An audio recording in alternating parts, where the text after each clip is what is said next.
সেনাবাহিনী তাদেরকে নিয়ে গেছে, সাজাও নাকি দিয়ে দিয়েছে। জনগণের উপরে আস্থা না দেখে কিন্তু তারা টাকার বিনিময়ে ভোট কিনতে চেয়েছে। আমি নির্বাচিত না হয়েও আমি সবসময় এই সাধারণ মানুষগুলোর পাশে ছিলাম।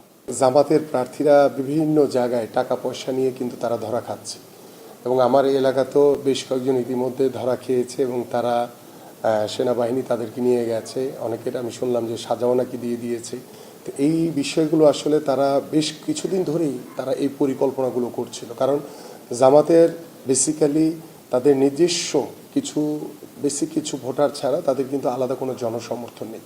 সাধারণ মানুষের কাছে তাদের ওই এক্সপেকটেশনটা নেই, কারণ যারা ইসলামকে ধর্মকে ব্যবহার করে রাজনীতি করে তাদের সাধারণ মানুষের কাছে স্পেস থাকার কথা না।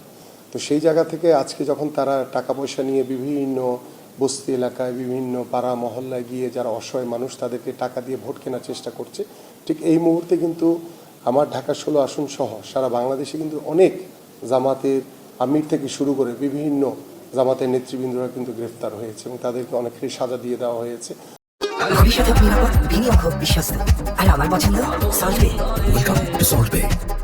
এই কার্যক্রমগুলোর মাধ্যমে কিন্তু জামাত আবারও তারা প্রমাণ করেছে যে তারা 1971 সালে বাংলাদেশের বিপক্ষে ছিল, এবং আজকে যখন আমরা একটি অবাধ সুষ্ঠু নিরপেক্ষ নির্বাচনের জন্য অপেক্ষা করছি, ঠিক তখন এই নির্বাচনকে বানচাল করার জন্য, নির্বাচনকে অপচেষ্টার মাধ্যমে ব্যাহত করার জন্য তারা কিন্তু এই কার্যক্রমের সুযোগ নিয়েছে। এবং এই কার্যক্রমে আমি দৃঢ়ভাবে বিশ্বাস করি যে ইতিমধ্যে সারা বাংলাদেশে কিন্তু সবাই জেনে গেছে যে জামাত টাকা দিয়ে ভোট কিনতে চায়। যদি তাদের এতই কনফিডেন্স থাকে, এতই জনসমর্থন থাকতো, তাদের তো এটা করা দরকার ছিল না।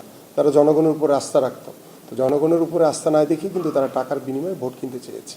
এবং আমি আপনার মাধ্যমে আমি সবাইকে বলতে চাই যে আপনারা প্রত্যেকটি সাধারণ নাগরিক, ভোট হচ্ছে আপনাদের নাগরিক অধিকার। 5 বছর পর পর আপনারা সেই অধিকারটি পান।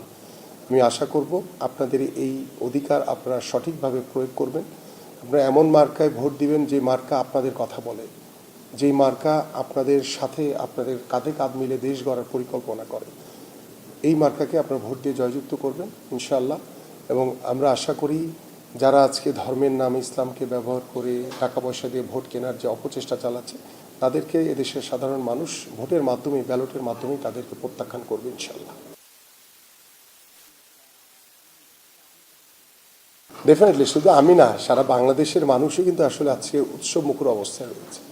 যে দীর্ঘ প্রায় 17 বছর পরে মানুষ উৎসবমুখর পরিবেশে তারা ভোট প্রদান করবে। আমি দীর্ঘ প্রায় 17 বছর পরে এসে ভোট দিতে যাব, বা আমার পরিবার বা আমাদের যারা রয়েছে, যারা নতুন ভোটার, বিশেষ করে তরুণ ভোটাররা, তারা কিন্তু আগামীর দেশ গড়ার জন্য সবচেয়ে বড় একটি মাধ্যম আমি মনে করি। এবং আমাদের আগামীর দেশ গড়ায় তরুণদের যে চিন্তাভাবনা রয়েছে, সেই চিন্তাভাবনাকে আমরা কাজে লাগিয়ে আমরা সামনের দিকে এগিয়ে যেতে চাই ইনশাআল্লাহ। আপনি আসলে কতটুকু আশাবাদী যে জয়লাভ করবেন? আলহামদুলিল্লাহ, আমি আল্লাহর রহমতে আমি এই এলাকারই সন্তান, এখানে ছোটবেলা থেকে বড় হয়েছি। সো আমার সাথে শুধু রাজনৈতিক কারণে এই এলাকার মানুষগুলোর সাথে যোগাযোগ না, আমার সাথে প্লেইং লাইফ থেকে আমার এই এলাকার সাধারণ মানুষ, সাধারণ ভোটার যারা রয়েছে, এবং আমি নির্বাচিত না হয়েও আমি সবসময় এই সাধারণ মানুষগুলোর পাশে ছিলাম, এবং আগামীতেও ইনশাল্লাহ আছি এবং ভবিষ্যতে থাকবো ইনশাল্লাহ।